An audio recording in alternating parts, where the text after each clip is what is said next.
So hello everyone, very good morning, very good evening and very good afternoon to all of you. I hope कि आप सभी लोग बढ़िया हैं। और जैसा कि आप सभी लोग जानते हैं कि एसएससी सीजीएल 2025 को ध्यान में रखते हुए यहाँ पर हम लोग एसएससी सीजीएल 2024 में प्रीवियस ईयर क्वेश्चंस जो भी आए थे, जो भी 2024 में आपका प्रीलिम्स एग्जाम में मैथ्स के जितने क्वेश्चंस आए थे वो प्रैक्टिस कर रहे हैं। और हर दिन हम एक शिफ्ट लाने की कोशिश करते हैं। आज की क्लास में हम लोग करने वाले हैं 12 सितंबर की थर्ड शिफ्ट में जो आपका सीजीएल टीयर 1 एग्जाम कंडक्ट हुआ था उसके पूरे 25 क्वेश्चन। इससे पिछली शिफ्ट जो कि 9th नंबर की क्लास थी उस क्लास में हमने 12 सितंबर की सेकंड शिफ्ट कंप्लीट की थी। तो मुझे उम्मीद है कि आपने पूरी वो 9 क्लासेस आपने देख ली होगी। और ये 10th नंबर की क्लास में हम लोग करने वाले हैं 12 सितंबर की थर्ड शिफ्ट। तो देखते हैं भाई। पहला क्वेश्चन आपकी स्क्रीन के ऊपर ये रहा। आप में से कोई भी भाई अगर चैनल पर पहली बार आया भाई तो चैनल को सब्सक्राइब जरूर करें, बेल आइकन को हिट करें ताकि नेक्स्ट वीडियो का नोटिफिकेशन आपके घर तक आ जाए। ठीक है, होप कि समझ गए होंगे आप। ठीक है, चलिए एक सेकंड रुकिएगा। हाँ देखिए, अब पहला क्वेश्चन आपकी स्क्रीन के ऊपर ये दिख रहा होगा, घूर कर देख रहा है आपको।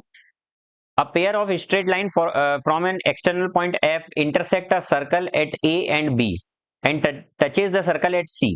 O is the center of circle. Given that ACF is 50 and AFC is 30 degree, find AOB. देखिए भैया, इस क्वेश्चन में ना गलती होने के चांसेस थे क्योंकि फर्स्ट टाइम इसको मैंने भी देखा था, थोड़ा सा कंफ्यूज मैं भी हुआ था।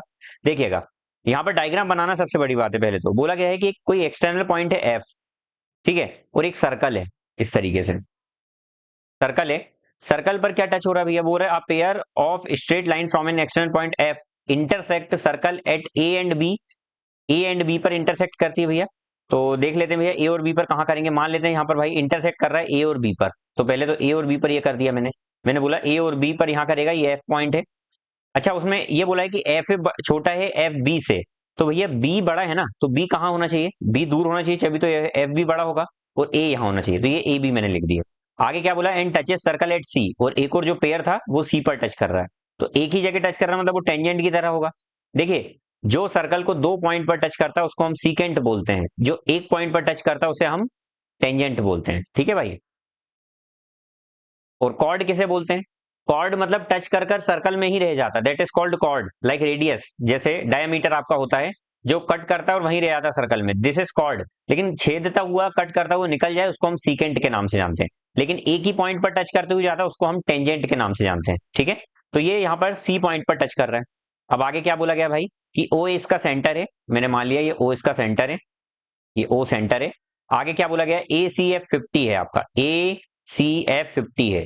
ए सी एफ भैया, ए देखिए ए सी एफ, ए सी एफ मतलब ये वाला जो लाइन बोल रही है ना, ये 50 डिग्री है, ये 50 डिग्री है। तो इसको मैं दूसरे कलर से लिखूंगा, पहले और देख लेता हूँ क्या क्या है। ए एफ सी 30 डिग्री है, ए एफ सी ये 30 डिग्री है भैया, ये वाला। और ए सी एफ आपको दिया हुआ है। आगे क्या बोला गया? आपको ए ओ बी निकालना है। क्या निकालना है? ए ओ बी। ये ए ओ बी आपको फाइंड करना है। ठीक है, चलिए पहले तो जो जो गिवन है मेरे पास मैं प्रॉपर तरीके से दूसरे कलर से लिख लेता हूं। यहां पर आपको जो एसीएफ दिया हुआ है वो कितना दिया हुआ है? 50 डिग्री। ठीक है, ये दिया हुआ कितना? 30 डिग्री। भैया मुझे एक बात बताइएगा, किसी भी सर्कल में, किसी भी सर्कल में अगर मैं एक लाइन डालता हूं रेडियस से और वो यहां टच करती है और यहां से कोई टेंजेंट गई हुई है कट करती हुई, तो इनके बीच का जो एंगल होता है ना वो 90 डिग्री का होता है, ये आपको पता होना चाहिए। ठीक है, यहां पर भी मैं उसी प्रकार से कर रहा हूं। मुझे क्या निकालना है भाई? मुझे यहां पर निकालना है एओबी। एओबी मतलब ये एंगल निकालना है। ठीक है, देखिए भाई, अगर मैं इसको इधर से टच कर देता हूं तो कोई दिक्कत है क्या? तो आप बोलेंगे कोई दिक्कत नहीं है।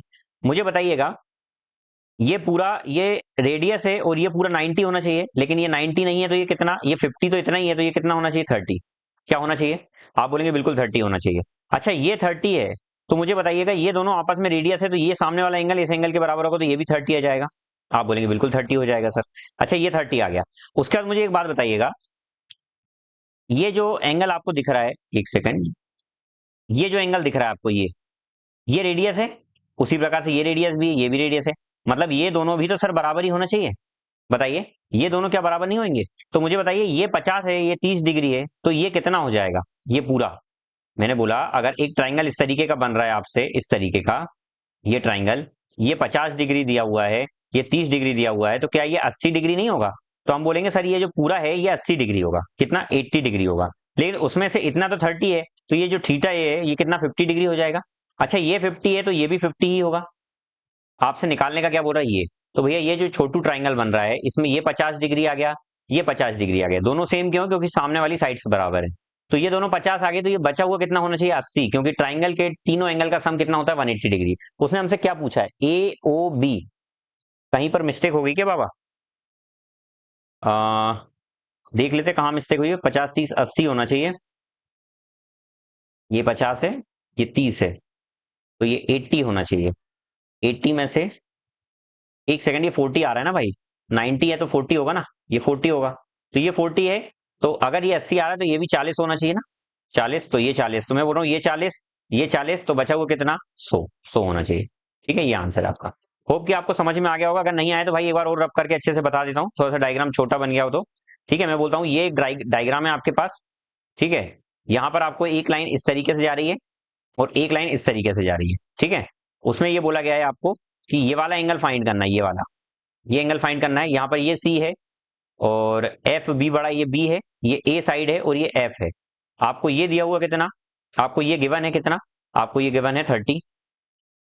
आपको और क्या गिवन है भाई, ए सी एफ, ए सी एफ, ए सी एफ, ये कितना गिवन है, ये आपको 50 गिवन है। मैंने बोला भाई यहां से अगर मैं ये क्लिक करूंगा तो ये कितना 90 डिग्री होना चाहिए, तो आप बोलेंगे सर ये पूरा 90 डिग्री होता है। ये 50 है तो ये कितना 40 होना चाहिए। अगर ये 40 है, दोनों साइड बराबर आपस में होती है, तो ये भी 40 होना चाहिए। ठीक है, अच्छा ये जो ट्राइंगल बन रहा है इस तरीके का, ये और ये, तो इसमें ये दोनों एंगल का सम मिलाकर ये पूरा 80, ये 50 और 30 80 होना चाहिए। तो ये 40 है तो ये भी 40 होगा। तो इस छोटू ट्राइंगल में अगर ये दोनों रेडियस हैं बराबर हैं तो इनके सामने वाले एंगल भी बराबर होंगे, तो ये 40 तो ये भी 40, 40 40, तो ये बचा हुआ कितना होना चाहिए, तो आप बोलेंगे बचा हुआ 100 होना चाहिए, तभी तो 180 डिग्री बनेगा। यही आपका आंसर है। अगला question, the difference between 25% and two successive discount of 15% and 20% on a certain bill was इतना। भैया देखिए, एक बार 25% का डिस्काउंट दिया जाता है और एक बार 15% और 20% का डिस्काउंट दिया जाता है। तो बोल रहा है इन दोनों का जो डिफरेंस है वो आपका 28 दिया हुआ है। तो मुझे बताइए 25% तो ठीक है, 25% तो 25% ही हो गया, लेकिन ये दोनों डिस्काउंट कितने होंगे। फॉर एग्जाम्पल मैंने मान लिया 100 की कोई चीज थी, उसमें 25% का डिस्काउंट देंगे तो वो 25 ही होगी।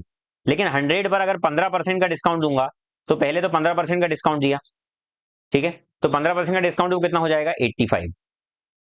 अब उस पर 20% का डिस्काउंट फिर दे रहा हूं मैं, तो इसका 20% कितना होगा, तो भैया इसका 10% होगा 8.5, लेकिन उसका 20% मतलब 2 गुना, तो वो कितना हो जाएगा 17। तो टोटल यहाँ पर कितना, 15 ये डिस्काउंट, 17 ये, तो टोटल 32 डिस्काउंट दे रहा है यहाँ पर। तो मुझे बताइए ये 32% है, इन दोनों का डिफरेंस कितना आ रहा है, तो आप बोलेंगे 7% का आ रहा है। वो 7% की वैल्यू कितनी दी हुई 28, तो एक की वैल्यू कितनी, 1% की कितनी 4। आपको निकालना क्या है, find the amount of bill. हमेशा बिल 100% माना जाता है, हर चीज अपने आप में 100% होती है अमाउंट। तो 1% की वैल्यू अगर 4, तो 100% की वैल्यू कितनी आ जाएगी 400। होप कि आपको समझ में आ गया होगा। अगला question, which of the following number is divisible by 2 5 10 11। भाई मैंने आप पिछली क्लासेस आप देखकर आना, उस क्लास में मैंने आपको प्रॉपर तरीके से विभाज्यता का नियम पढ़ाया हुआ था, डिविजिबिलिटी रूल पढ़ाया था सभी का, 2 से लेकर पूरे 10 11 तक बताया था। तो 2 का रूल क्या होता है कि लास्ट में इवन नंबर होना चाहिए। तो भैया इवन नंबर ये नहीं है, तो ये तो 2 से कट नहीं रहा है, तो ये 3 आंसर हो सकते हैं। अच्छा 10 का रूल क्या होता है, 10 का रूल है कि भैया लास्ट में 0 तो आना ही चाहिए, तो इसमें 0 नहीं आ रहा तो ये भी 10 से नहीं कटेगा। और ये क्या बोल रहा है कि इनमें से सभी से कटना चाहिए। अब बच रहे हैं हमारे ये 2 ऑप्शन। अब ये 2 ऑप्शन में आप देख लीजिए भाई कि 11 से कौन सा कट रहा है, क्योंकि 5 से तो ये सब दोनों ही कट रहे हैं।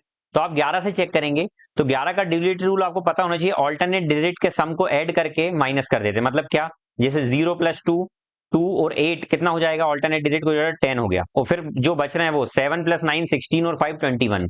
इन दोनों का जो डिफरेंस है, यदि वो 0 आ जाए, 11 आ जाए, या 11 का मल्टीपल आ जाए, तो वो नंबर 11 से डिवाइड होगा। तो इनका डिफरेंस जो है वो 11 आ रहा है भाई, तो ये पूरा 11 से डिवाइड हो रहा है, आप करके देख लीजिएगा। इसका देख लेते हैं भाई, ऑल्टरनेट डिजिट 6 + 4 10 + 2 12 आ गया। फिर रेस्ट कितनी बच रही है, 0 + 5 5 5 + 3 8 8 + 1 9। 12 और 9 का डिफरेंस कितना हो रहा है 3। क्या 3 0 है, नहीं। क्या 3 किसी 11 का मल्टीपल है, नहीं। तो मतलब ये 11 से कट ही नहीं रहा है, तो यही आंसर है आपका। ठीक है, अगला question, which of the following is the sum of values of a and b if equation this have infinite solutions। भाई आपको मैंने एक इक्वेशन बताई थी, याद हो तो पिछली क्लासेस में, ax + by + c = 0 एक इक्वेशन होती है। ठीक है, b1 c1 कर लीजिए, और दूसरी एक और इक्वेशन है a2x + b2y + c2 = 0। अगर ऐसी 2 इक्वेशन दी हुई है आपको, और आपसे बोला गया है भाई कि भाई आप इनके जो सॉल्यूशंस हैं इनके इनफाइनाइट सॉल्यूशंस हैं, तो उस केस में जो रिलेशन होगा वो a1/a2 = b1/b2 = c1/c2 होगा, ये रिलेशन होगा।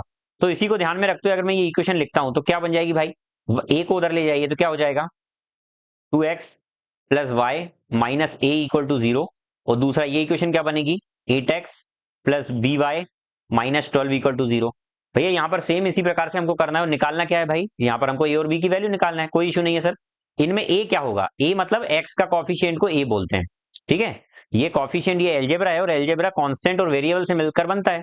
तो x का जो कॉफिशिएंट है मतलब कांस्टेंट है वो क्या है, ए है। तो 2/8 बराबर होगा, यहाँ क्या है 1/b, 1/b के बराबर होगा। ये क्या है भैया, देखिए प्लस था यहाँ पर, लेकिन यहाँ साइन माइनस है, तो भैया माइनस साथ में आएगा, -1 में, ये -1 नहीं ए आ जाएगा, यहाँ कांस्टेंट ए ही है, अपॉन में -12। ठीक है, ये माइनस से माइनस तो कट गया, कोई इशू नहीं है। चलिए अब निकाल लेते हैं हम भैया रिलेशन। सबसे पहले बी की वैल्यू अगर मैं इन दोनों का यूज करके निकालता हूं तो बी कितना जाएगा भाई, 2 1 2 4 जा, तो बी की वैल्यू हो जाएगी 4। अगर बी की वैल्यू 4 आ गई तो अब मैं इधर यूज करता हूं, तो 1/4, ये यहां पर इसको पुट कर रहा हूं, इज इक्वल टू a/12।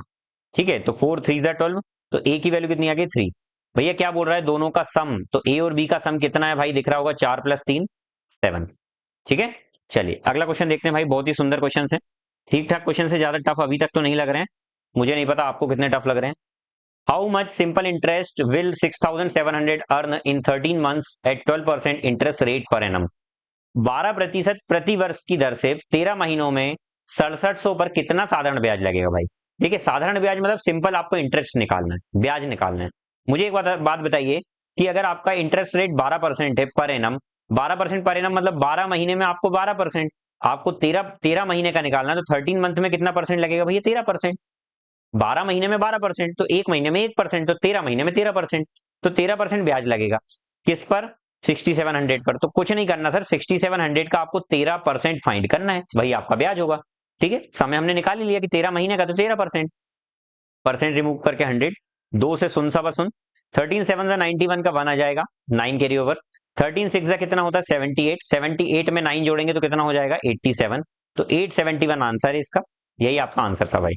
ठीक है, ये अगर आ गया हो तो बहुत अच्छी बात है, नहीं आया तो एक बार फिर से रिपीट करके देखें। चलिए अब एक चीज और देखिएगा, मैं बोलता हूं कि अगर कोई इस तरीके से लिखा हुआ है आपके पास, साइन थीटा इंटू में साइन अल्फा, या ये लिख दीजिए फाई इक्वल टू अगर 1 दिया हुआ है, इसका मतलब पता है क्या है, theta plus phi equal to 90 degree है, ये चीज है। उसी प्रकार से अगर आपको लिखा हुआ है tan theta, tan four theta into tan six theta equal to 1, मतलब मैं बोल सकता हूं कि सर टेन ए इंटू में टेन बी इक्वल टू 1 दिया है, इसका मतलब ये दोनों आपस में डिवाइड हो रहे होंगे, कट रहे होंगे, मतलब ये एक दूसरे के अपोजिट होंगे। और अपोजिट कब होते हैं, जब इन दोनों का सम 90 डिग्री होना चाहिए। तो हम यहाँ क्या बोलेंगे sir, 4 theta plus 6 theta is equal to 90 degree होना चाहिए, तो tan theta is equal to 90, तो थीटा इज इक्वल टू 9। ठीक है, क्या निकालना है आपको, value of cot 5 theta, cot 5 theta, 5 theta की जगह 9, तो कितना हो जाएगा कॉट 45, कॉट 45 डिग्री कितना होगा 1, तो 1 आपका आंसर है। होप की समझ में आ गया होगा भाई। अगला question, the ratio of textbook produced by print house B, the ratio of textbook produced by print house B in 2018, 2018 में, 2018 में मतलब ब्लू वाले में, जो प्रिंट हाउस बी के द्वारा ब्लू वाले में कितना प्रोड्यूस की जा रही भाई 12 का रेशियो निकालना है आपको, प्रिंट हाउस सी, प्रिंट हाउस सी, ठीक है, प्रिंट हाउस सी इन 2020, 2020 में, सी में कितना कर रहा है 9। भैया इनका रेशियो क्या आ रहा है, तो आप बोलेंगे 3 3 3 4 जा 12, 3 3 जा 9, 4 रेशियो 3 इसका आंसर है। ठीक है, अगला क्वेश्चन, चलिए ये निकालना भैया, इसको भी ध्यान से देखिएगा, बहुत ही सुंदर क्वेश्चन है ये भी बहुत सुंदर क्वेश्चन है।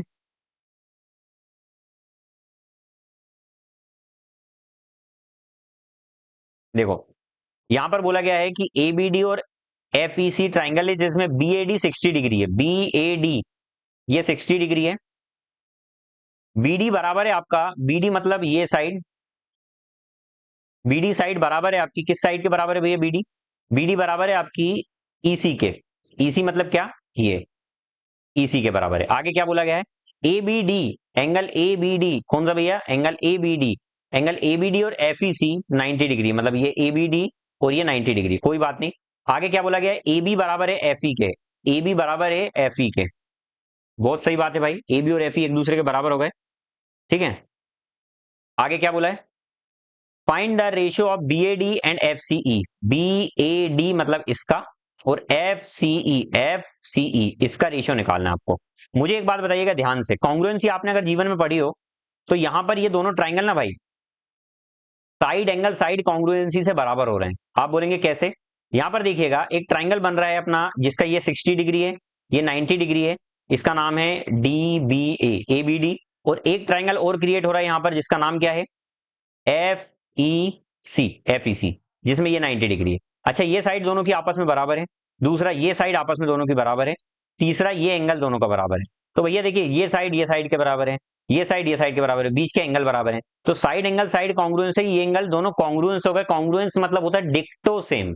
डिक्टो मतलब क्या, कि एज इट इज, हर साइड बराबर है, शेप और साइज दोनों बराबर है एज इट इज। ठीक है, तो ये दोनों जब एंगल बराबर हो गए तो भैया इसका एंगल ये 60 तो ये 60। तो उसी प्रकार से अगर इसका ये 60 डिग्री आ गया तो भैया ये भी 60। अच्छा, ये 60 आ गया तो इस पूरे ट्राइंगल में ये 60 है 90, तो ये बचा वो 30 होना चाहिए। बस हमको इन दोनों का रिलेशन निकालना है। तो ये रेशियो क्या जाएगा, 60:30। तो कितना आ जाएगा, 2:1। ठीक है, चलिए अगला क्वेश्चन।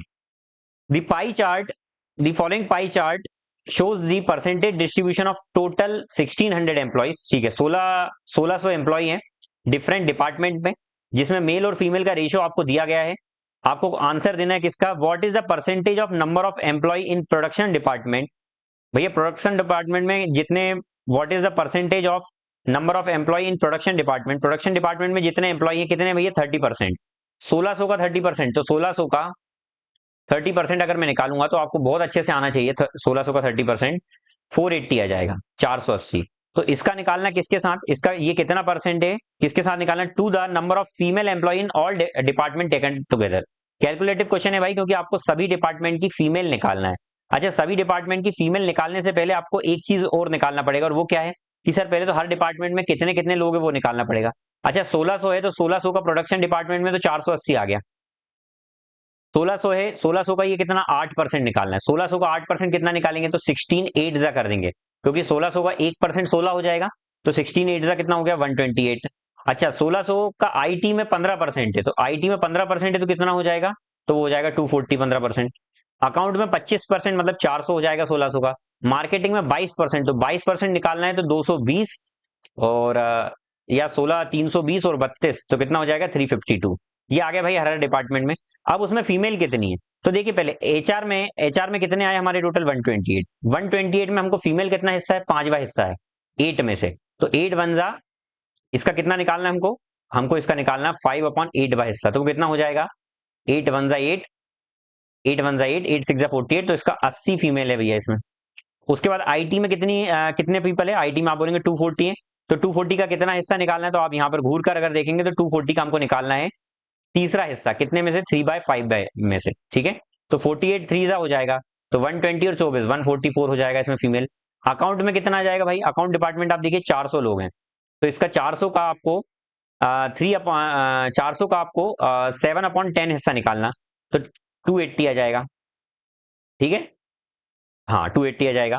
फिर मार्केटिंग का कितना निकालना है, तो वो मार्केटिंग कहाँ गया भाई, इसका आपको 4/11 हिस्सा निकालना, 3 जा 33 2 जा 32 दूनी 64 दूनी 128 128। अब प्रोडक्शन का क्या निकालना, प्रोडक्शन कहाँ है ये, तो इसका कितना 3/8 हिस्सा, तो 8 6 जा 48 6 3 जा 18 180 आ गया। भैया सभी को ऐड कर लीजिए, 180 में से 80 ऐड किया तो कितना हो जाएगा 260। 260 में 40 इसका दे देंगे तो 300, 400, 400 4 को छोड़ दीजिए है ना, 400 हो गया। 400 के बाद ये 80 और ये 20, 500 600 700 800 804। तो भैया 804 का 480 कितना परसेंटेज, यही फाइंड करना आपको भाई। ठीक है, चलिए तो सुन सा बस सुन बाद में करेंगे, पहले कुछ कट रहा हो तो काट दीजिए।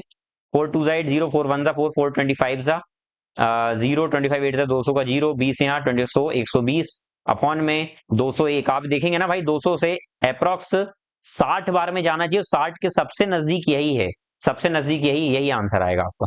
ठीक है, चलिए अच्छा क्वेश्चन था भाई, कैलकुलेटिव था, थोड़ा सा आपको माइंडफुल होकर करना पड़ेगा इस क्वेश्चन को। अगला question, find the smallest value that must be assign to a number A in order to this to be divisible by 8। यहाँ पर जो ए की वैल्यू है आपको फाइंड करना है, और आपको ए की वैल्यू क्या फाइंड करना भाई, ए की वैल्यू कब फाइंड करना है कि अगर मैं ऐसी क्या वैल्यू पुट कर दूं ए की ताकि ये पूरा नंबर 8 से डिवाइड हो जाए। तो 8 का डिविजिबिलिटी रूल ये होता है कि लास्ट 3 डिजिट 8 से कटना चाहिए। तो ऑप्शन चेक करेंगे भाई अपन, तो सबसे बेस्ट। तो 632 अगर मैं रख देता हूं, मतलब ए की जगह 3, तो क्या ये 8 से कट रहा है? तो आप बोलेंगे 8 7 जा 56, 7 इधर गया, 8 9 जा 72, 9 मतलब 79 बार में ये पूरा कट गया। अगर ये पूरा कट गया तो यही आंसर है, आगे जाने की जरूरत ही नहीं है, क्योंकि उसने बोला कौन सा नंबर कट रहा है, ये नहीं बोला कौन कौन से कट रहे हैं। एक ही कट रहा होगा, जब पहले ही कट रहा है तो आपको रुक जाना है भाई, है ना। तो इतना ट्रस्ट अपने ऊपर होना चाहिए कि पहला जो आंसर आया वही होगा, सभी चेक नहीं करना है। अगला, दो पाइप हैं जो किसी टैंक को इतने इतने घंटे में भर देते हैं भाई। यदि दोनों पाइप एक साथ खोले जाते हैं तो कितना समय लगेगा भाई? मैंने आपको बताया कि कोई एक व्यक्ति ए है, मान लीजिए वो ए मिनट में काम कर रहा है या ए आर में काम कर रहा है, कोई व्यक्ति बी है जो बी आर में काम कर रहा है, तो दोनों मिलकर कितनी देर में काम करेंगे? तो उसको निकालने का फॉर्मूला क्या होता है? ए बी अपॉन में ए प्लस बी, ये होता है। ये डायरेक्ट शॉर्ट ट्रिक होती है। तो ये वही शॉर्ट ट्रिक पर बेस्ड ये क्वेश्चन आया हुआ है। इसमें बोला गया है कि भैया ए कितनी देर में कर रहा है। 1 1/3 को क्या लिख सकता हूँ? 3 1 3, और ये 4/3 लिख सकता हूँ। बी कितनी देर में कर रहा है? तो आप बोलेंगे बी 2 घंटे में कर रहा है। बस फॉर्मूला इंपुट कर दो कि ए और बी मिलकर कितनी देर में करेंगे, तो आप बोलेंगे सर 4/3 इंटू में 2 अपॉन में 4/3 प्लस 2। ठीक है, तो क्या हो जाएगा? 8/3 आ जाएगा ऊपर, और नीचे क्या आ जाएगा? एलसीएम लेंगे तो 10/3 आ जाएगा। 3 से 3 कट गया, तो आंसर आ गया 8/10। 8/10 हमको, ये आंसर जो आ रहा है आर में आ रहा है, हमको मिनट में आंसर लाना। देखिए मिनट में भी आंसर आ रहा है, तो अगर मैं इसको मिनट में ले आऊंगा तो 60 का मल्टीप्लाई, तो 10 6 जा 60, 6 8 जा 48 मिनट। 48 मिनट आंसर है आपका। ठीक है, चलिए अगला क्वेश्चन। ये पेज छूट गया था, देखिए ये देखिए भाई, बहुत ही सुंदर क्वेश्चन है एलजेब्रा का। एलजेब्रा का अगर आपने रिवीजन नहीं करा तो मैंने आपको रिवीजन करवाया हुआ है एलजेब्रा का, मेरे चैनल पर जाकर देखिए। एलजेब्रा की प्लेलिस्ट बनी हुई है, उसमें जाकर मैंने आपको एलजेब्रा का वन शॉट बताया है, उसको पूरा जाकर देख लीजिए, प्रॉपर तरीके से रिवीजन हो जाएगा, उसके आगे कुछ करने की जरूरत नहीं पड़ेगी। अगर वो अच्छा लगता है आपको तो बताइएगा, उसी प्रकार से मैं आपके वन शॉट लेकर आ जाऊंगा हर चैप्टर वाइज। ठीक है, चलिए देखते हैं यहाँ पर। इसको शुरू करने से पहले एक रूल देख लीजिएगा एलजेब्रा का। यदि मैंने बोला A square plus B square plus C square, या फिर इसको छोड़िए कंफ्यूज हो जाएंगे, मैं बोलता हूँ P square plus Q square plus R square equal to, अगर 0 दिया हुआ है तो भाई देखिएगा, अगर सबका स्क्वायर हो रहा है और 0 आएगा तो स्क्वायर होना मतलब पॉजिटिव नंबर। तो तीनों नंबर कुछ भी लो आप, पी की वैल्यू प्लस लो या माइनस लो तो वो प्लस ही आएगी। क्यू की वैल्यू प्लस लो या माइनस लो, स्क्वायर करने पर प्लस ही आएगी। आर की value plus low minus low, square करने पर प्लस ही आएगी। जब तीन नंबर जो प्लस प्लस वाले हैं उनको प्लस करेंगे तो 0 कभी भी नहीं आ सकता। इसका मतलब तीनों को सेपरेटली क्या होना पड़ेगा? तीनों को सेपरेटली 0 होना पड़ेगा, तभी 0 आना पॉसिबल है। तो यहां पर मेरे को वही कंडीशन बनती दिख रही है। मैं बोल रहा हूं A square plus B square plus C square, अगर मैं इसमें से पूरे सभी को इधर ब्रैकेट ओपन करके लाऊंगा तो माइनस में 2a माइनस में 2c प्लस में 2 इक्वल टू 0 बन रहा है। ठीक है, तो यहां से देखिएगा एक फॉर्मूला क्रिएट हो रहा है, क्या?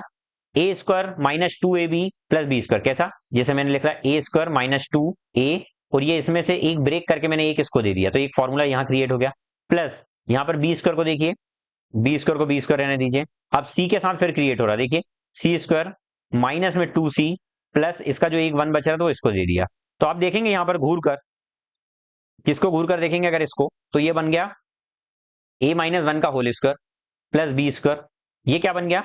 ये बन गया c-1 का होल स्क्वायर इक्वल टू 0। तो यहां से सेपरेटली मैंने बोला ना, तीन नंबर कुछ भी हो, वॉट एवर, अगर 3 का स्क्वायर 0 आ रहा है इसका मतलब 100% ये सेपरेटली 0 के बराबर होंगे। तो ये 0 के बराबर इस तरीके से हो जाएंगे।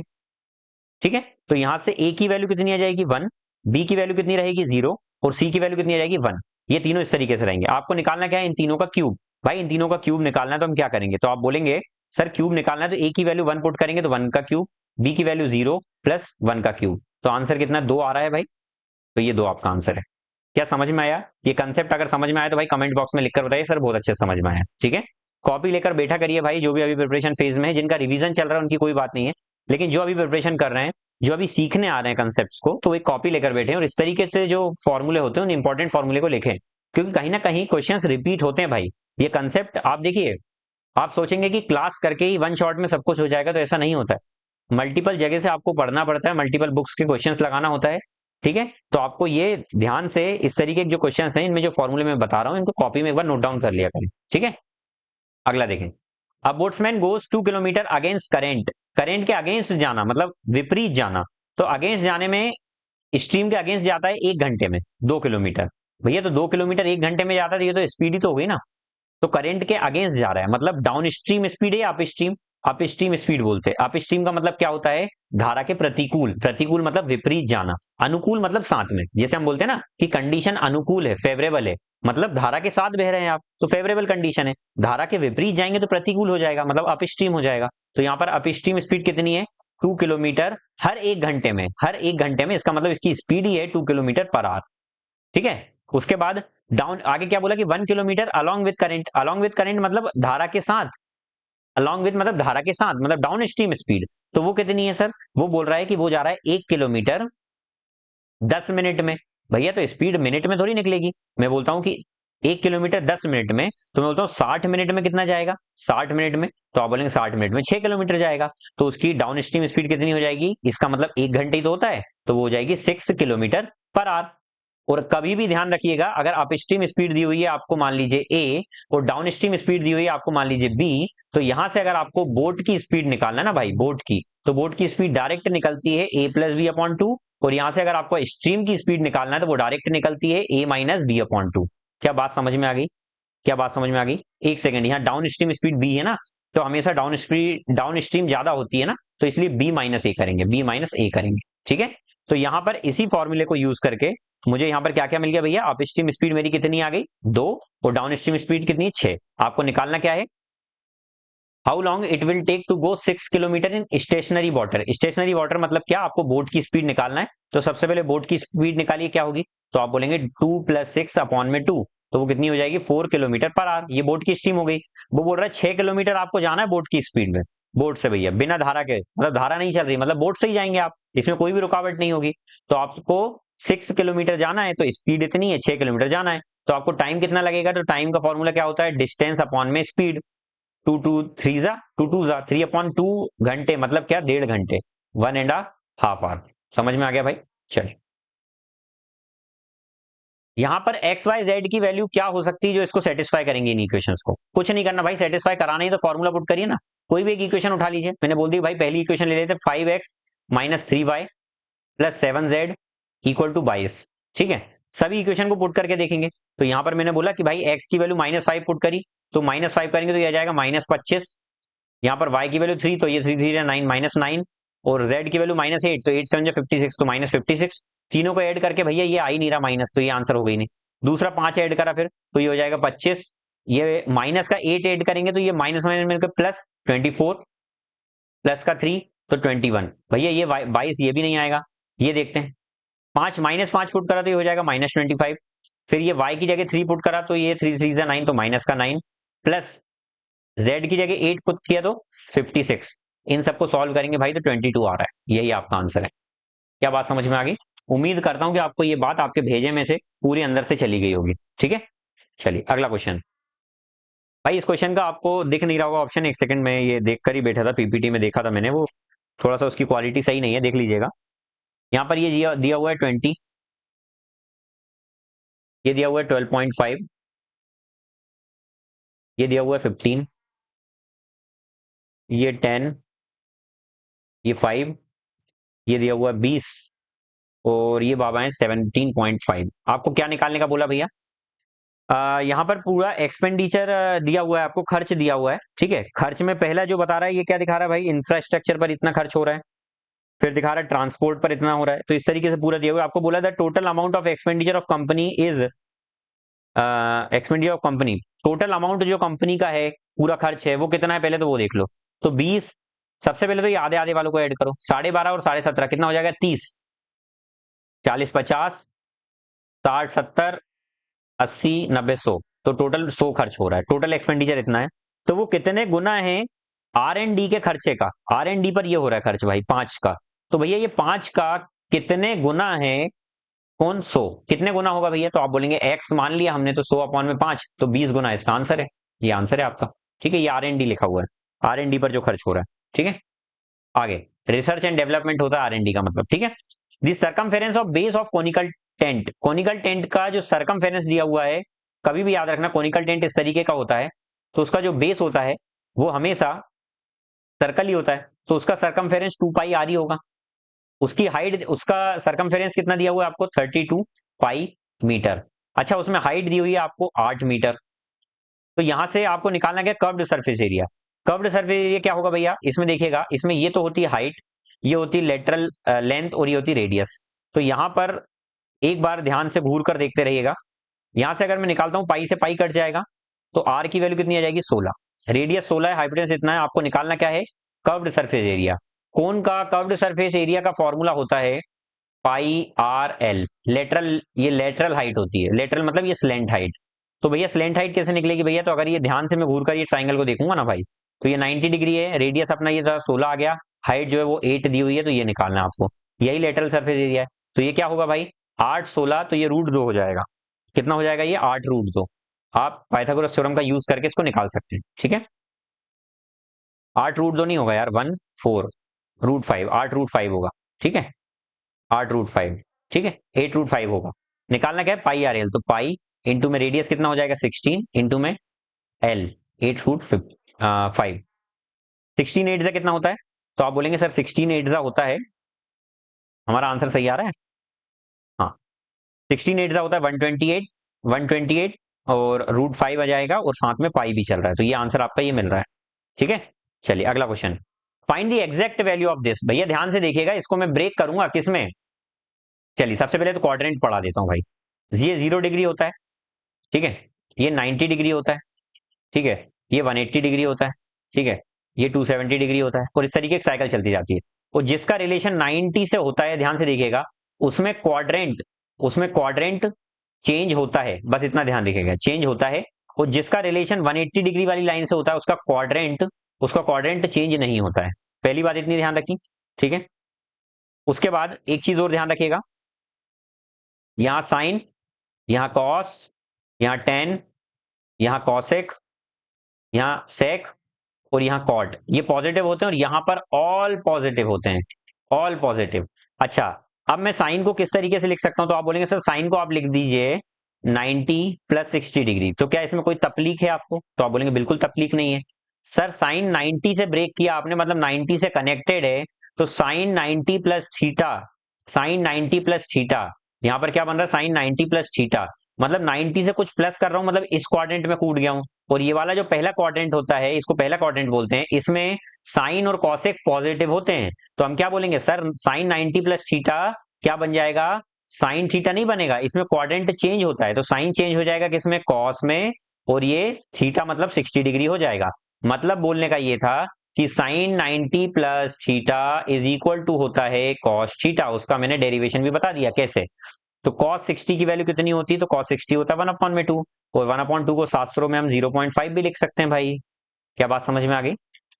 चलिए, क्वाड्रेंट अगर पढ़ना है भाई, तो एक कमेंट में लिखकर बताइएगा आपको जो पढ़ना है वो, ठीक है। मीन प्रपोर्शन निकालना भाई, मीन प्रपोर्शन 2 नंबर का निकालने का तरीका ये होता है, दोनों नंबर का मल्टीप्लाई करके रूट, तो बस मीन प्रपोर्शन निकल गया। तो 32 2 हो गया 64, 64 का रूट कितना होता है, 8, 8 इसका आंसर है। इजी क्वेश्चन था ये। The profit gained on selling a certain product is 320% of cost price।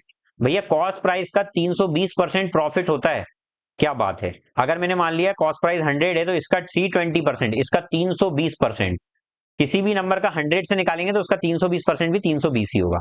तो प्रॉफिट अगर इतना हो रहा है, तो सेलिंग प्राइस, बेचने वाला मूल्य कितना रहा होगा, 420 रहा होगा। आंकड़ा गलत आ गया भाई, ठीक है। अब क्या बोल रहा है, बता, cost price increase by 10%, cost price को 10% बढ़ा दिया गया, मतलब 110 कर दिया क्या। तो वो बोल रहा है सेलिंग प्राइस कांस्टेंट है, सेलिंग प्राइस जो थी वो 420 ही है। बोल रहा है तो what is the percentage of selling price is the profit.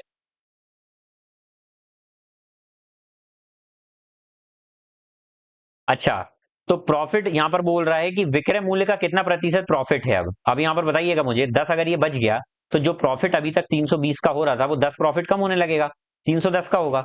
तो भैया वो बोल रहा है 310 जो प्रॉफिट है, वो सेलिंग प्राइस का कितना परसेंट है, सेलिंग प्राइस का, नॉट कॉस्ट प्राइस का। तो इनटू में जाकर 100 का मल्टीप्लाई, 0 से 0 कट गया, 3100 अपॉन में 42, ठीक है। तो कितने बार में कटेगा जरा देखिएगा, थोड़ा शॉर्ट में इसको कर लेते हैं एक बार भाई, ठीक है। तो ये 21, तो ये हो जाएगा 1550, ठीक है। 21 से कितने बार में काट दूं, तो ये 7 बार में तो पूरा जा रहा है। 21 7 से कितना हो जाएगा, 147, 147 का कितना बचा, 8। अब कितने बार में पढ़ूंगा, तो आप बोलेंगे 3 बार में तो पढ़ेंगे, बस 73 एक में दिख गया तो यही टिक लगाना भाई। सभी ऑप्शन अलग है, 73 किसी में नहीं है, तो टिक लगा के बढ़ जाना, पूरा सॉल्व एग्जाम में नहीं करना होता है, ठीक है। हर बार यही बोलता हूँ। A circular arc whose radius is इतना, एक सर्कुलर आर्क है, एक सर्कुलर आर्क है, इस तरीके से आर्क मान लेते हैं, जो आपका पिज्जा होता है वो आर्क ही होती है, जिसकी रेडियस है 12 सेंटीमीटर, मेक थीटा एंगल जो कि 30 डिग्री दिया हुआ है सेंटर पर, find the perimeter of sector formed, जो सेक्टर फॉर्म हो रहा है उसका पेरीमीटर निकालना है। तो सबसे पहले मुझे बताइएगा, आपको अगर इसका पेरीमीटर निकालना है तो मुझे तो ये हिस्सा निकालना पड़ेगा, तो ये हिस्सा कैसे निकलेगा, तो ये होता है सर 2 पाई आर का कितना 30 अपॉन में 360 डिग्री एंगल निकालना पड़ेगा। तो 2 इंटू में 22 अपॉन में 7 इंटू में रेडियस कितनी है 12 इंटू में ये रिलेशन निकाल दूं कितना आ जाएगा 1 जा 12 जा, तो 1 अपॉन में 12 आ गया, ये कट गया भैया, तो ये हो जाएगा 44 अपॉन में 7।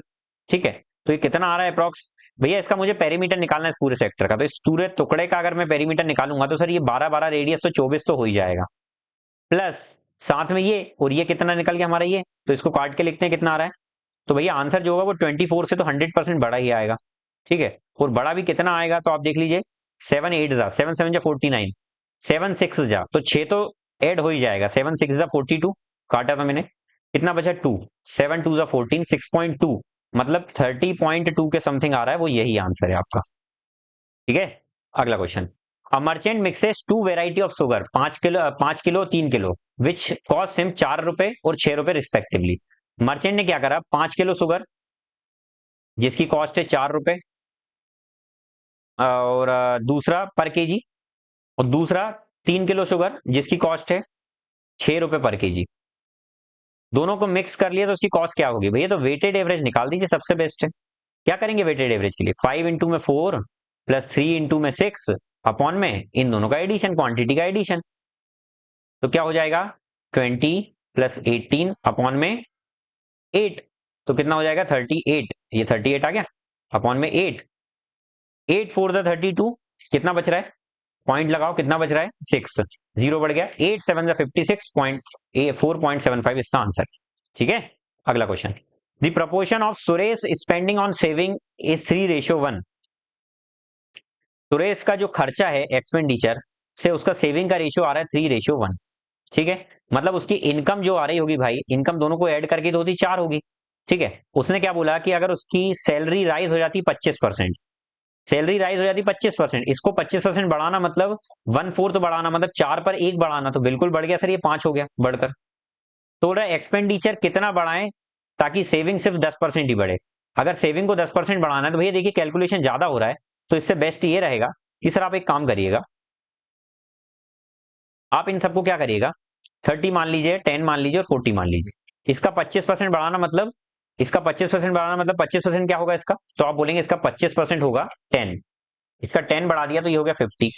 वो बोल रहा है कि उसकी जो सेविंग है वो 10% बढ़ाई जा रही है, 10% बढ़ाना, 10 का 10% मतलब 11 हो जाना, तो बोल रहा है एक्सपेंडिचर कितना बढ़ेगा या कम होगा, तो मुझे बताइएगा 50 अगर इनकम है, 11 अगर बचत कर लेता है, तो उसका जो एक्सपेंडिचर हो रहा होगा वो कितना आना चाहिए, तो आप बोलेंगे 39 आना चाहिए।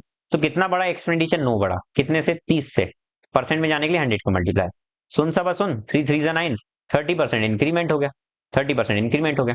ठीक है, चलिए आगे चलते हैं, आपको दिया गया है यहां पर average, the average number of A type car produced by company during 2012 से 14, जो ए कंपनी है वो 12 से 14 में एवरेज जो प्रोड्यूस करती है, एवरेज कितना प्रोड्यूस करती है भैया निकालना ही पड़ेगा कुछ भी हो जाए, तो 1800, सबसे पहले देखिए 2950 में इसका 50 दे दिया, 3000 हो गया, 3000 में इसका 1700 जोड़ेंगे, फिर 3000 में 1700 जोड़ा तो कितना 4700, 4700 में 800 इसका ऐड करूंगा तो कितना हो जाएगा 5500 और 100 6500, तो 6500 का एवरेज निकालूंगा तो वो ये हो गया। वो क्या बोल रहा है, the average of A type car produce during 12 से 14, ये निकाल लिया, कितना परसेंट है, is what percent less than the combined average of B and C type car 13 से 15, 13 से 15 में, 13 से 15 में बी एंड सी, 13 से 15 में मतलब 13 से 15 मतलब हमको कहां से कहां तक जाना है, ये जाना है भाई, तो इनका कंबाइंड एवरेज, तो सबसे पहले इनका कंबाइंड एवरेज निकालना है भाई, तो पहले तो सेपरेटली निकालेंगे, क्या बोला है, बोला गया है कि बी और सी टाइप का आपको 13 से 15 में एवरेज निकालना भाई, ये क्वेश्चन भी कैलकुलेटिव बोल सकते हैं भाई, स्टार लगा लो, ऐसे क्वेश्चन होते हैं जो एग्जाम में रोकते हैं आप लोग, यही क्वेश्चन डिफरेंट क्रिएट करते हैं, जिसने अच्छे से प्रैक्टिस करी है उसको और जिसने नहीं करी उसने। ठीक है, यहीं से डिफरेंस क्रिएट होता है। यहां पर बोला गया है, एक सेकंड मुझे ये डाउट जा रहा है कि इसने कंबाइंड में किस तरीके से बोला, ये चेक करने दीजिए, कुछ टाइपिंग मिस्टेक में तो नहीं आ रहा है ना ये? तो कौन सी तारीख का है ये? 12 सितंबर, थर्ड शिफ्ट। तब तक इसको सॉल्व करिएगा, मैं क्वेश्चन देख रहा हूँ। टेबल टेबल टेबल वाला कौन सा क्वेश्चन था?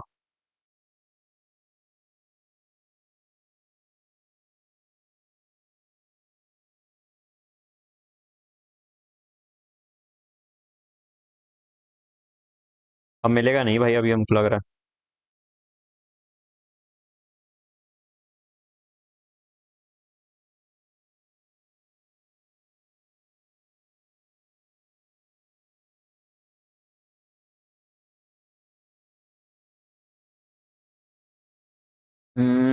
कौन सा क्वेश्चन है यार? इसमें 23 नंबर पे तो आ ही नहीं रहा, कहाँ गया ये क्वेश्चन?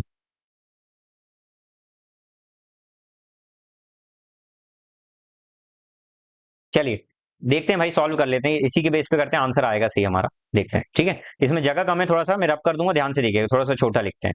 यहाँ पर बोला गया है कंबाइंड एवरेज से कितना कम है, किसके किसके कंबाइंड एवरेज से? बी का और सी का। तो सबसे पहले बी का एवरेज निकालते हैं। बी का एवरेज कितना आ रहा है? 2950। इन तीनों को ऐड करना है। मैं बोलता हूँ भाई 3000 और 3000 कितना हो गया? 6000। 6000 में अगर मैं ये तीन जोड़ देता हूँ, 9000।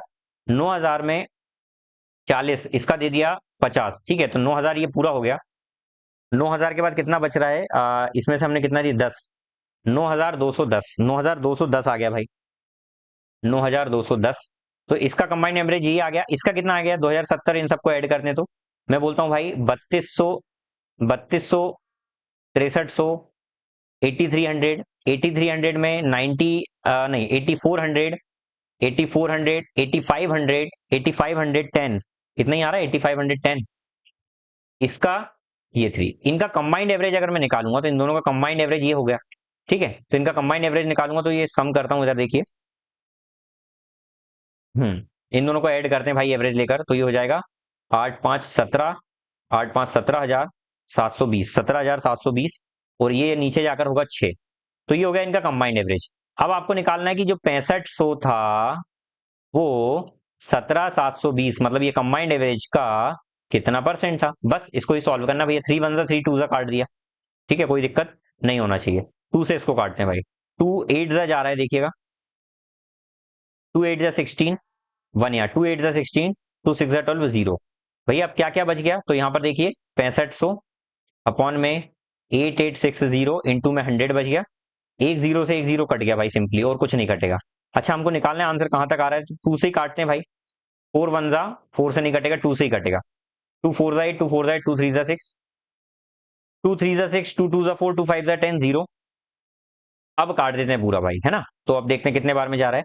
443 का टेबल में कितने बार पढ़ूंगा? 2 बार पढ़ूंगा तो उससे कुछ काम हो पाएगा? तो आप बोलेंगे देखिए 443 वनजा पढ़ेंगे तो दिक्कत हो जाएगी। अप्रॉक्स अगर मैं ये पूरा काटता हूँ ना भाई, 26.66 आएगा। 1/4 ही तो दिख रहा है। डायरेक्ट तो आंसर आ रहा है यही, ठीक है। डायरेक्ट आ रहा है, देख लीजिए एक बार। यहां तक हमने सही किया था ना। 17720 था, ऊपर 6500। एक सेकंड यार, इसमें कुछ ज्यादा कम का कुछ पूछा क्या? क्योंकि ये फोर्थ तो हो ही नहीं रहा है हमारे से। 6500 17720, एक सेकंड में जगह जगह कर रहा हूँ, ठीक है। 6500 17720, देखिए 6500 और 17720, ये कंबाइंड एवरेज आ गया और ये इसका आ गया। उसने क्या बोला गया है कि लेस देन यार, इसमें क्या बोला था? Average of A type of car इस पीरियड में is what percent less then this, मतलब इससे कितना कम है, आपको कम ही निकालना है भाई। तो मैं पहले तो इनका नीचे एलसीएम लाने के लिए सेम कर लेता हूँ। 6500 दोना कितना हो जाएगा भाई? तो 12 13 हजार अपॉन 6। और ये कितना हो जाएगा? 7720 अपॉन 6। भाई इनका रेशियो ले लो, सबसे बेस्ट है। तो कितना आ रहा है भाई? 1300। और ये आ रहा है 1772। तो ये कितना कम है? तो आप बोलेंगे सर ये 472 कम है, ठीक है। 472 कम है, 472 कम है किससे? 1772 से। और इंटू में परसेंट में आने के लिए 100, आप अप्रॉक्स देखेंगे भाई तो 4 4 जा 16 हो रहा है, लेकिन 25% थोड़ा तो ज्यादा ही होगा। यही आएगा आंसर, सॉल्व करके देख लेना, यही आ रहा है आंसर आप, ठीक है। चलिए अगला क्वेश्चन। ये तो बहुत इजी क्वेश्चन है भाई, आपको लास्ट टाइम भी बताया था। देखिए कॉस ए की वैल्यू दी हुई है आपको 6/7। अच्छा, कॉस ए दिया हुआ है आपको 6/7। कॉस क्या होता है? बेस अपॉन में हाइपोटेनस, ये होता है। कॉस होता है बेस अपॉन में हाइपोटेनस। अगर यहां पर मैं बोलता हूं, यहां पर इसका मतलब क्या बन रहा है? आप यहाँ पर घूर कर देखेंगे तो ये कॉसेक है, ये है कॉट। अगर इसको मैं सॉल्व करने की कोशिश करता हूँ, cosec square theta minus cot square theta equal to 1 होता है। अगर इनमें पूरे में मैं cosec theta plus cot theta का मल्टीप्लाई कर देता हूँ नीचे भी और ऊपर भी, तो ये तो 1 बन जाएगा भाई। Multi cosec minus theta plus cot theta, ये तो 1 हो गया, तो ये तो 1 हो गया। ऊपर क्या बचा, cosec A plus cot A का होल स्क्वायर, ये बचा। अच्छा, कॉसेक का मतलब होता है 1 अपॉन में साइन थीटा, कॉट का मतलब होता है कॉस अपॉन में साइन थीटा का स्क्वायर। ठीक है। अच्छा, तो यहां पर मुझे बताइएगा साइन कॉमन हो गया और ऊपर क्या आ गया 1 प्लस कॉस, कॉस का मतलब हो गया 6 अपॉन में 7। अच्छा, यहाँ पर बेस ये है, हाइपोटेनस ये है, तो परपेंडिकुलर कितना आ रहा होगा, तो आप बोलेंगे सर वो हो जाएगा हाइपोटेनस का स्क्वायर माइनस बेस का स्क्वायर का अंडर रूट। तो कितना हो जाएगा 49 माइनस में 36 अंडर रूट, तो अंडर रूट 13 आ गया। बस कुछ नहीं करना है, 1 प्लस 6 अपॉन में 7 अपॉन में साइन थीटा कितना हो जाएगा, तो आप बोलेंगे परपेंडिकुलर, कितना परपेंडिकुलर अंडर रूट 13 अपॉन में हाइपोटेनस कितना, हाइपोटेनस 7 का स्क्वायर, स्क्वायर होगा। ठीक है, तो ऊपर आ जाएगा 13 अपॉन में 7 अपॉन में अंडर रूट 13 अपॉन में 7, 7 से 7 कट गया, ये रूट से रूट 13 बार कटा और उसका स्क्वायर हो रहा है, तो रूट 13 का स्क्वायर 13 आ जाएगा। यही आंसर है आपका। ठीक है, चलिए अगला क्वेश्चन देखते हैं। If sectoral angle with radius 9.6 is 75 degree, what is the length of arc. भैया ध्यान से देखिएगा, सेक्टोरियल एंगल आपको ये दिया हुआ है, सेक्टर का एंगल दिया हुआ है 75 डिग्री, रेडियस दी हुई 9.6 यूनिट, आपको आर्क की लेंथ निकालना है। सबसे पहले इसका यूज करके हम क्या कर सकते हैं भाई, इसका यूज करके हम क्या कर सकते हैं, आपको एक रिलेशन देखा होगा भाई, ये पढ़ा ही होगा यार, arc equal to angle equal to arc upon में रेडियस, आर्क अपॉन में रेडियस होता है। ठीक है, एंगल दिया हुआ है 75 डिग्री, आर्क कितना दिया हुआ है आपको, आर्क ही तो निकालना है ना, हाँ आर्क निकालना, अपॉन रेडियस कितना दिया 9.6। अच्छा, आपको पता होना चाहिए कि भाई इसको डिग्री को रेडियन में ले आने के लिए क्या करते हैं, डिग्री को रेडियन में ले आने के लिए क्या कर सकते हैं, ये पूरा जो आर्क आ रहा है आपका ये डिग्री में आ रहा है, 75 डिग्री में आ रहा है, और डिग्री को रेडियन में ले आने के लिए क्या करते हैं, पाई बाय 180, तो क्या करते हैं 9.6 इंटू में पाई अपॉन में 180, ये कितने बार में जाएगा भाई, 15, 5 जा 75, 15 1 जा 15 2 जा 30, 12 0.8 जा, तो कितना आ रहा है 5 8 जा 40, तो 4 पाई इसका आंसर आ रहा है। बस यहाँ पर एक चीज इंपॉर्टेंट थी, बहुत इंपॉर्टेंट थी, पहला तो ये फॉर्मूला कि एंगल इक्वल टू होता है आर्क अपॉन में रेडियस। ठीक है, और दूसरा कि अगर किसी भी चीज को मान लीजिए एक्स डिग्री दिया हुआ है, तो उसको अगर आपको रेडियन में ले जाना है, रेडियन मतलब इस तरीके के वैल्यूज में ले जाना है, तो रेडियन में ले जाने के लिए क्या करेंगे आप, पाई अपॉन में 180 का मल्टीप्लाई किया जाता है, ये होता है मेन कंसेप्ट। ठीक है भाई, तो आज की क्लास में ये टोटल 25 क्वेश्चन आपके कंप्लीट हुए, होप की समझ में आ गए होंगे। इस क्वेश्चन को थोड़ा सा ध्यान से देखिएगा भाई, ये कैलकुलेटिव क्वेश्चन है, आपको समझ में आ गया होगा, मैंने अच्छे से समझाने की कोशिश की हुई है। ठीक है, इसको सॉल्व करने का अपना यही आंसर आ रहा है। ठीक है, थोड़ा सा यहाँ स्पेस कम था तो पूरा ऊपर नहीं लिख पाया मैं, तो ध्यान से इसको समझिएगा, एक बार प्रैक्टिस करिएगा। और मैं बता रहा हूँ कि एग्जाम में इसी टाइप के क्वेश्चंस आते हैं जिनको एक बार में नहीं सॉल्व करना होता है, क्योंकि अगर ये स्टार्टिंग में आ गए इनमें 2-3 मिनट चले गया तो समय खराब होता है। इसलिए जब भी इस तरीके क्वेश्चन लगे और देखकर पढ़कर समझ में आए कैलकुलेशन ज्यादा है, तो इंस्टेंटली जितना जल्दी इसको छोड़कर आगे बढ़ जाओगे उतना बेस्ट रहेगा। लास्ट में एक बार रिपीट जब करोगे तो इनको मार्क फॉर रिव्यू करके आगे बढ़ना, लास्ट में इसको देखकर जब समय बचेगा 2-3 मिनट का तब इसको सॉल्व करना। ठीक है, क्योंकि इसको करने में अगर आपने 2 से 3 मिनट खराब किए तो आपने देखा होगा बाकी क्वेश्चंस कितने इजी थे, जो मुश्किल से 20 और 30 सेकंड में हो रहे हैं, तो इसके बदले में अगर आप 20-30 सेकंड में 2-3 क्वेश्चन कर पाए इसके बदले में, तो वो ज्यादा बेस्ट रहेगा ना, बजाय इसके कि आप इसको करने में 2-3 मिनट खराब कर दें। तो एग्जाम में क्या करना है उससे ज्यादा इंपॉर्टेंट ये भी होता है क्या छोड़ना है। क्या बात समझ में आ गई। चलिए, तो फिर मिलते हैं अगली क्लास में 13 सितंबर की फर्स्ट शिफ्ट के साथ, तब तक के लिए बने रहिए, मिलते हैं अगली क्लास में, तब तक के लिए अपना ध्यान रखिए, मस्त रहिए, व्यस्त रहिए। जय हिंद, वंदे मातरम, thank you so much class.